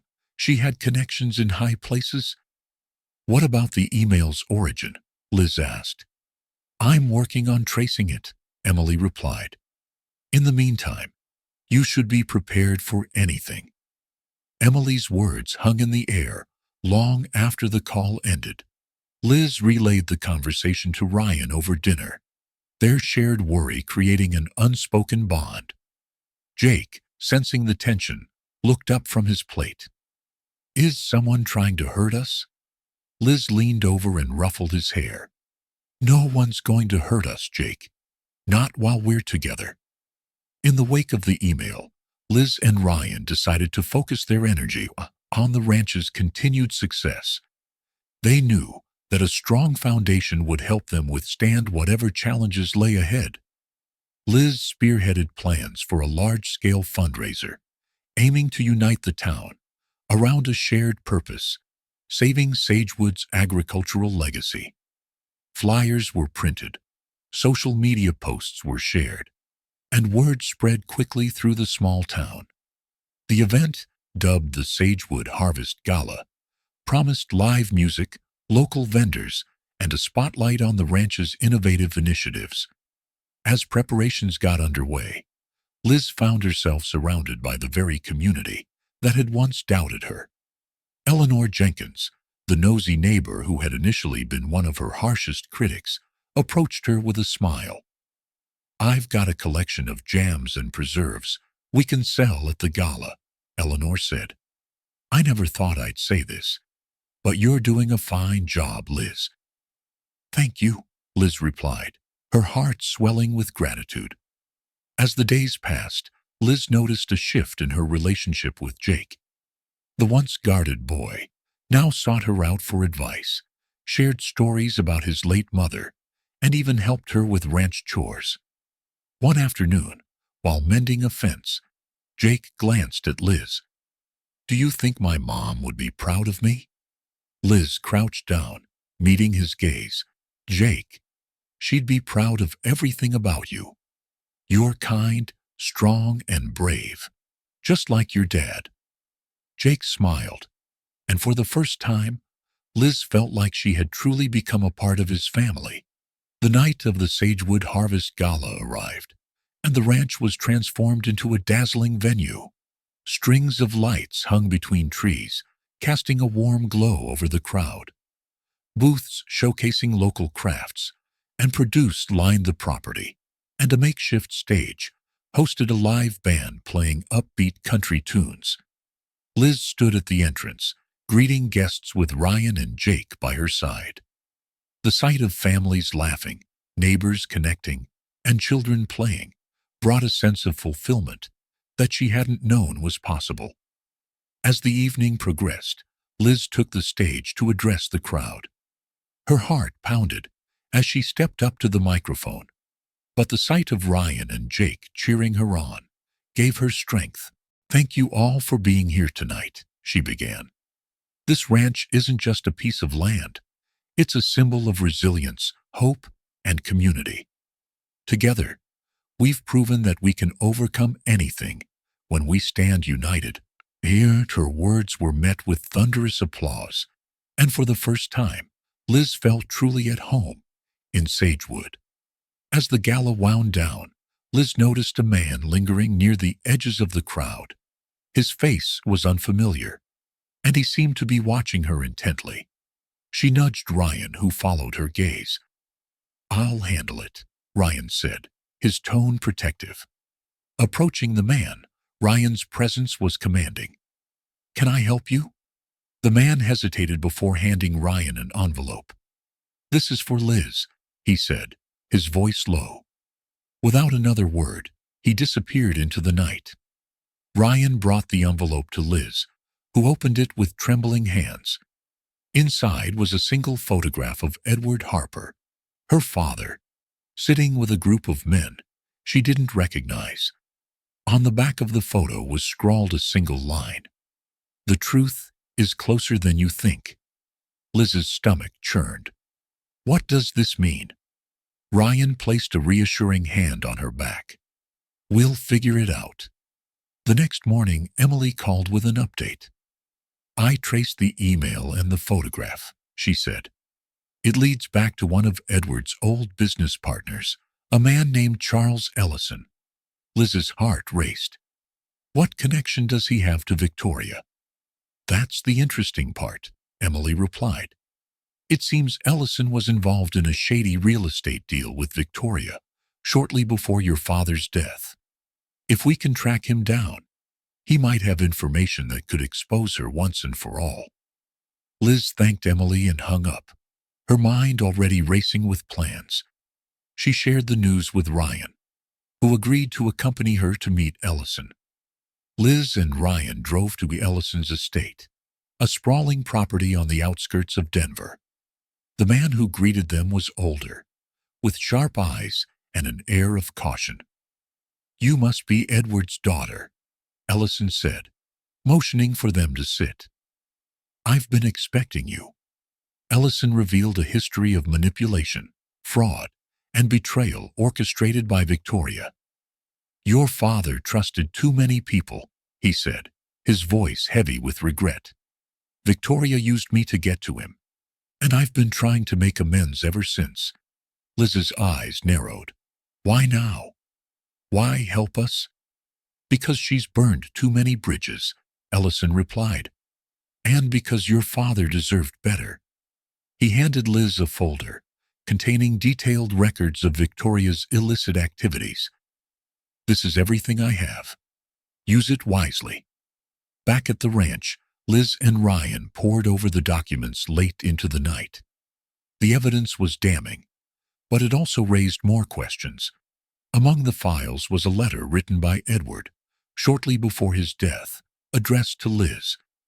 Her hands shook as she opened it, her father's familiar handwriting filling her vision. The letter contained a single line. The truth will set you free, but only if you're ready to face it. Liz looked at Ryan, her voice barely a whisper. This changes everything. The early morning air on the ranch was thick with the promise of a storm. The sky, veined with streaks of gray and gold, mirrored the turmoil in Liz's mind. The letter from her father had reopened wounds she thought had long healed, and the dossier from Charles Ellison promised answers. But at what cost? Liz sat on the porch, her coffee untouched. Ryan joined her, his presence a steadying force. Couldn't sleep? He asked, sitting beside her. Liz shook her head.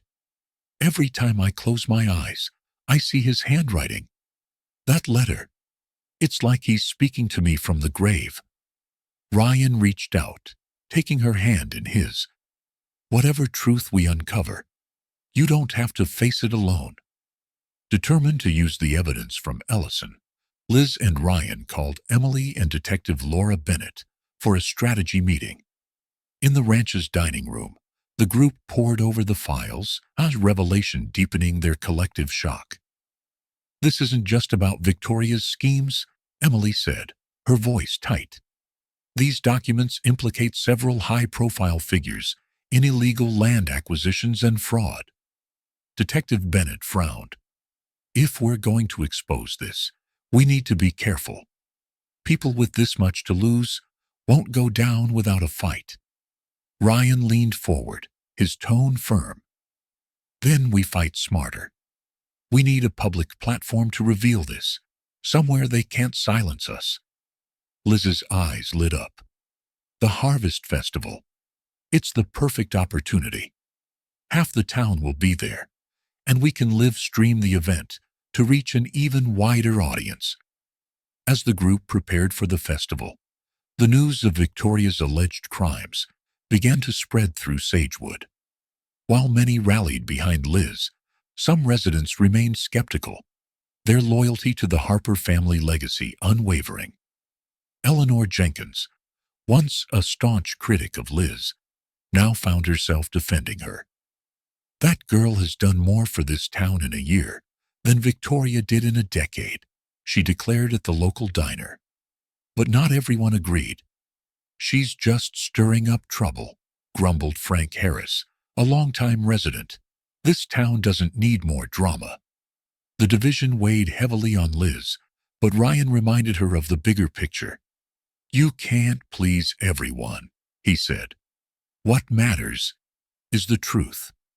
The morning of the festival dawned bright and clear, a stark contrast to the tension simmering beneath the surface.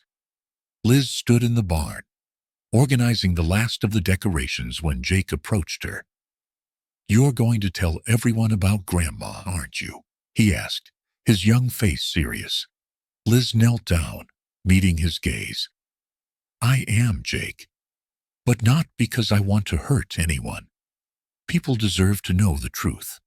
Jake nodded slowly. I think Mom would have liked you. She always said honesty was important. Liz's throat tightened as she pulled Jake into a hug. Thank you, Jake. That means more to me than you know. By midday, the ranch was alive with activity. Booths lined the fields, children laughed as they played games, and the scent of barbecue filled the air. The townspeople mingled, their conversations a mix of excitement and curiosity. Liz, dressed in a simple yet elegant outfit, took the stage as the sun began to dip below the horizon. Ryan and Jake stood nearby, their presence a source of strength.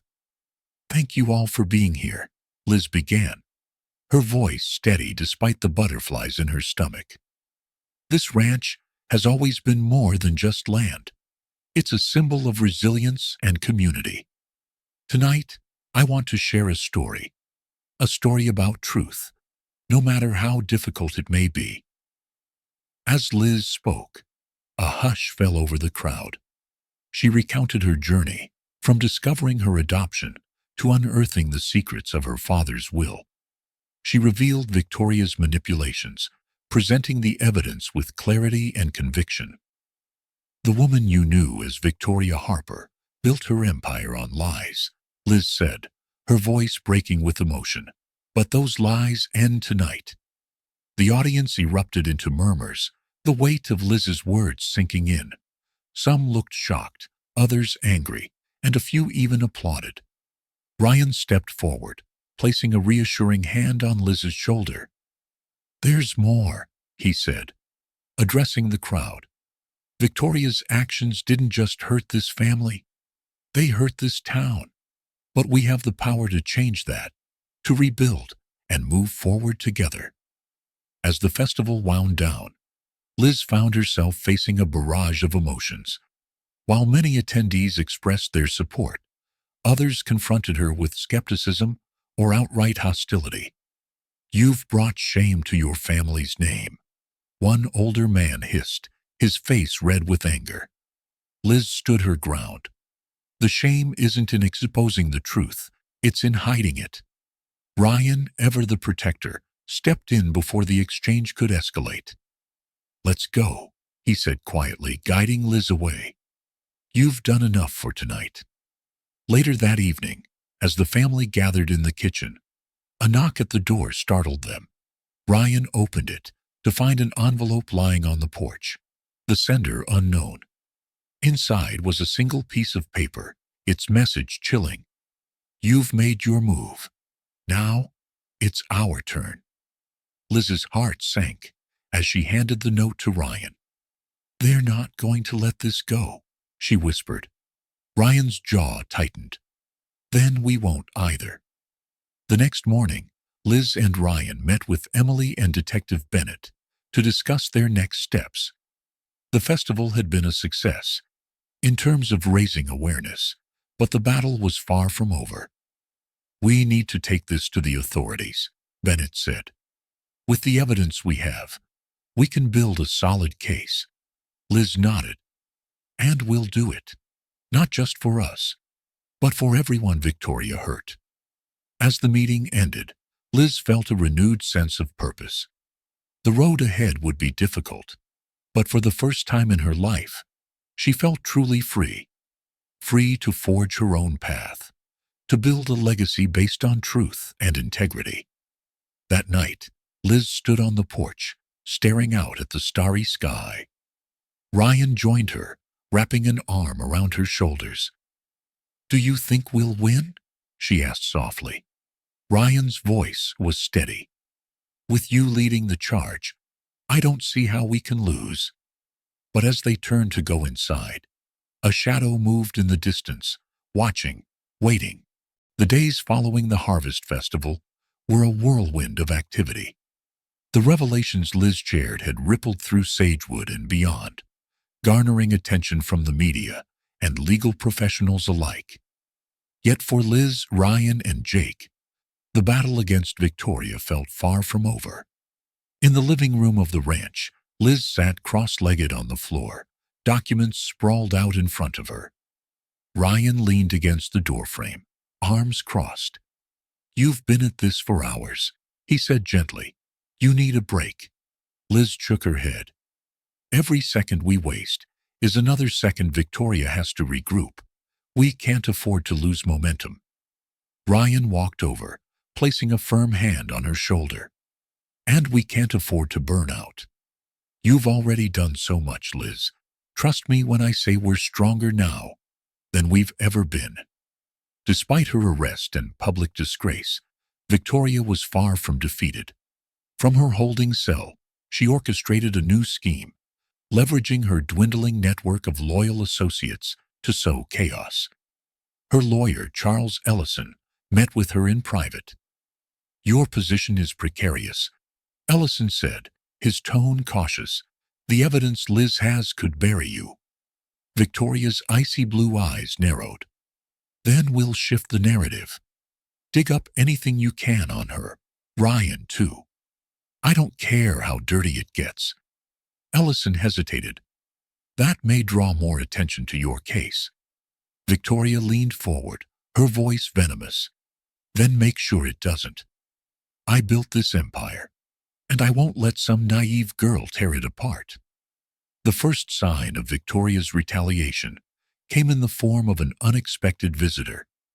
Liz and Ryan were out in the barn when Jake came running, his face pale. "There's a man here," he said breathlessly. "He's asking for you." Liz exchanged a wary glance with Ryan before stepping outside. A sharply dressed man stood by the front porch, holding a briefcase. "Miss Harper," he greeted with a practiced smile. "I'm Richard Barnes, a legal representative for your stepmother." Liz crossed her arms. "You've got 5 minutes." Barnes handed her an envelope. "Ms. Harper is prepared to offer a settlement. Walk away from this case, and she'll relinquish her claim on the ranch." Ryan stepped forward, his voice low and dangerous. "And if we refuse?" Barnes's smile faltered. "Then she'll proceed with litigation. My client has substantial resources. This could drag on for years." Liz tore the envelope in half. "Tell Victoria I'm not interested." As Barnes left, Ryan turned to Liz. "She's trying to scare you."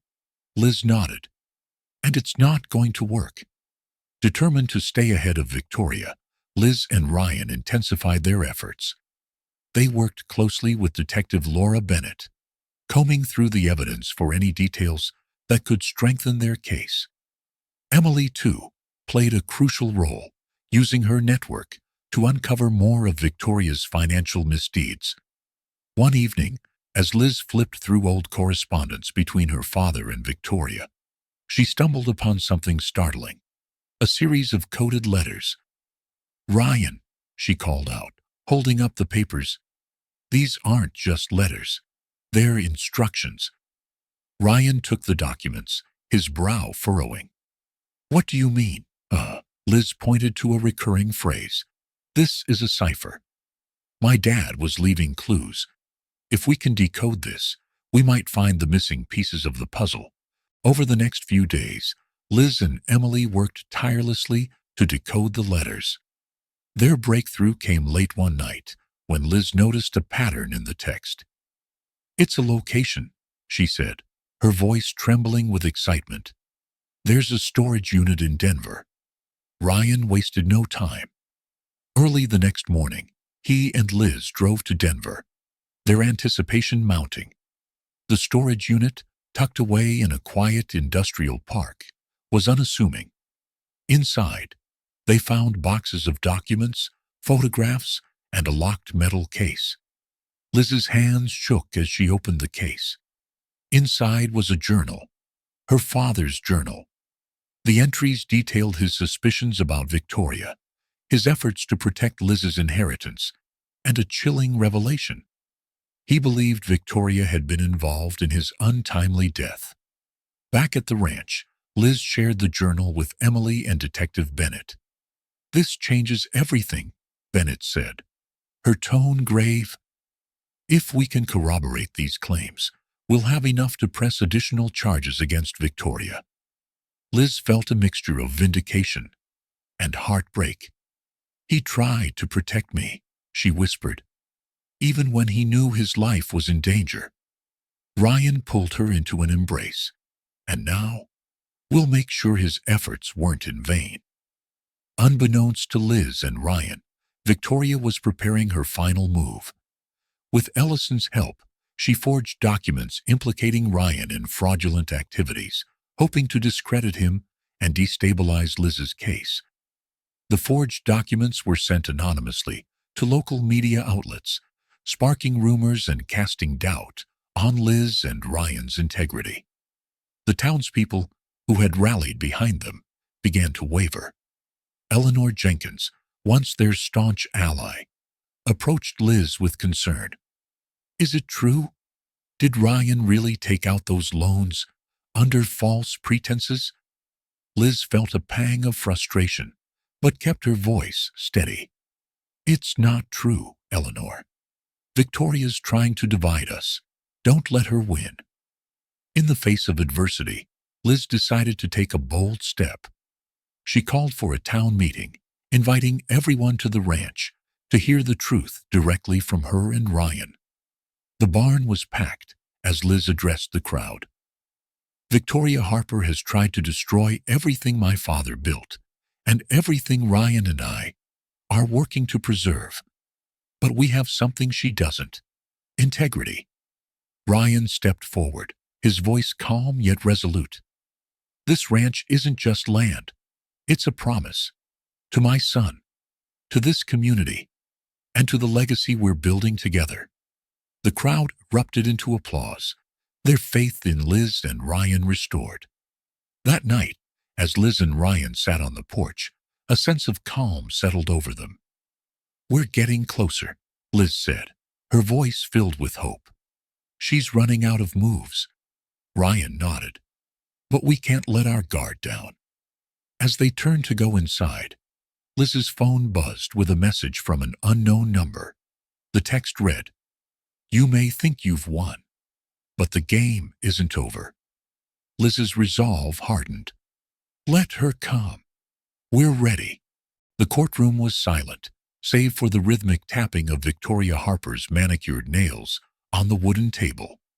Across from her sat Liz and Ryan, flanked by their legal team.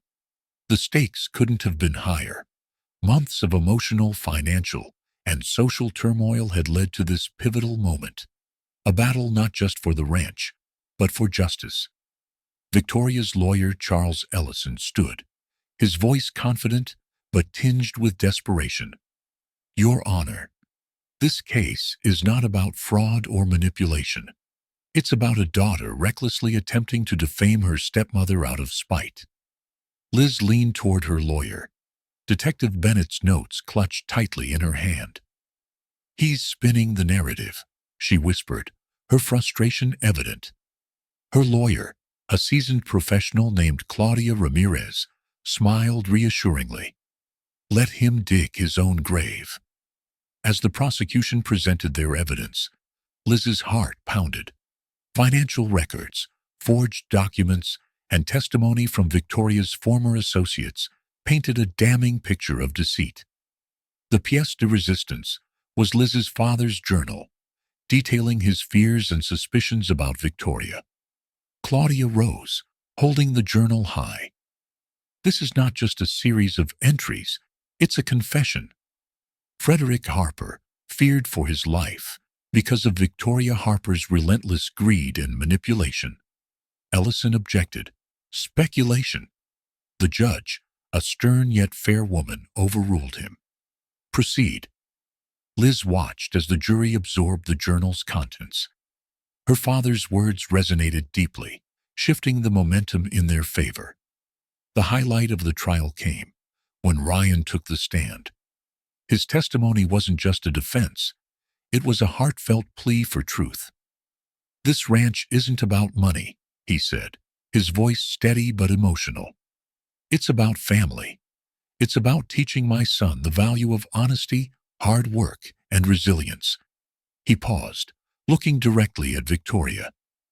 "You can forge documents, spread lies, and manipulate people, but you'll never break the bond we've built. This isn't just my fight. It's our community's fight." The courtroom was silent, the weight of his words palpable. Even the jury seemed moved, some nodding subtly. When it was Victoria's turn to testify, her composed facade began to crack.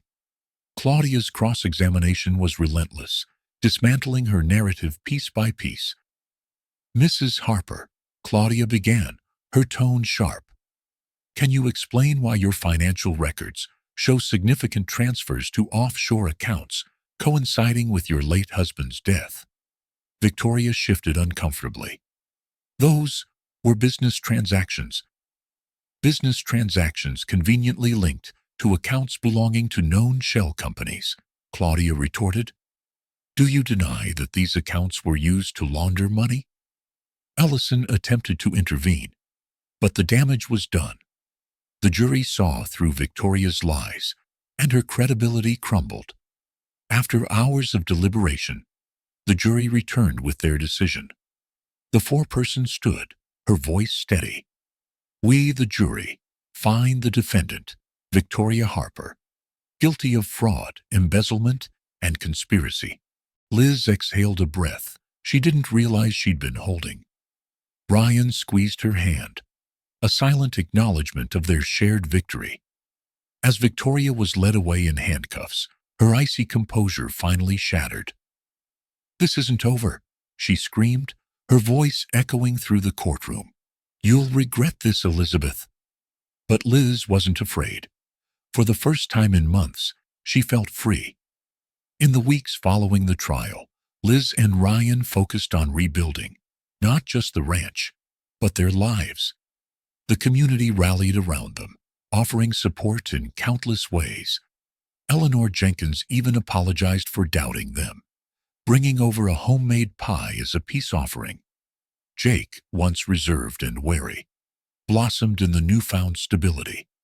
He spent his days helping Ryan on the ranch, his laughter echoing across the fields. Liz found solace in her art, creating a series of paintings inspired by the trials they had faced.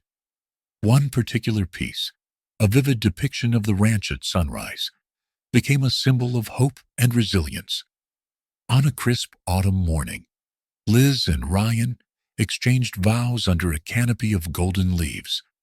The ceremony was simple, yet heartfelt, attended by friends, family, and the townspeople who had become their extended family.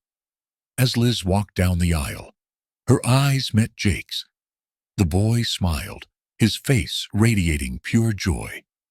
When the officiant asked if anyone objected, Jake playfully shouted, "Not a chance." The laughter that followed set the tone for the rest of the day. It was a celebration not just of love, but of triumph over adversity. Months later, Liz and Ryan launched the Harper Walker Foundation, dedicated to supporting small-town communities and preserving family-owned farms. The foundation's first initiative, a scholarship program for aspiring farmers, was met with overwhelming success. In her keynote speech at the foundation's inaugural event, Liz spoke from the heart. "This ranch taught me that family isn't just about blood. It's about the bonds we choose to nurture. My father's legacy lives on, not through wealth, but through the lives we touch." The audience rose to their feet, their applause echoing through the hall. One evening, Liz, Ryan, and Jake sat on the porch, watching the sun set over the ranch. The sky was painted with hues of orange and pink, a perfect backdrop to their newfound peace. "Do you think she'll ever come back?" Jake asked, his voice curious. Liz shook her head. "Victoria's chapter in our story is over. What matters now is what we build together." As the first stars appeared in the sky, Ryan wrapped his arm around Liz. "Here's to new beginnings," he said softly. Liz smiled, her heart full. "And to a brighter tomorrow." The camera pans out, capturing the family silhouetted against the horizon, their laughter mingling with the gentle breeze. As the Harper Walker family sat under the glowing Montana sky, their journey reminded us all that love, resilience, and courage can overcome even the greatest challenges. What would you have done in Liz's shoes? Could you have stood against the pressure, fought for your family, and still found the strength to build a legacy? We want to hear your thoughts. Share your reflections in the comments below. What moved you? What surprised you? And what you think the future holds for Liz, Ryan, and Jake? If this story inspired you, don't forget to give it a thumbs up. Share it with someone who loves heartfelt stories, And most importantly, hit subscribe so you don't miss what's coming next. There's so much more to discover. Stories of hope, redemption, and the unexpected twists that make life truly unforgettable. Join us next time for another journey that will touch your heart and remind you of the power of family, love, and perseverance. Until then, keep believing in the beauty of second chances and the magic of new beginnings. We'll see you in the next story star.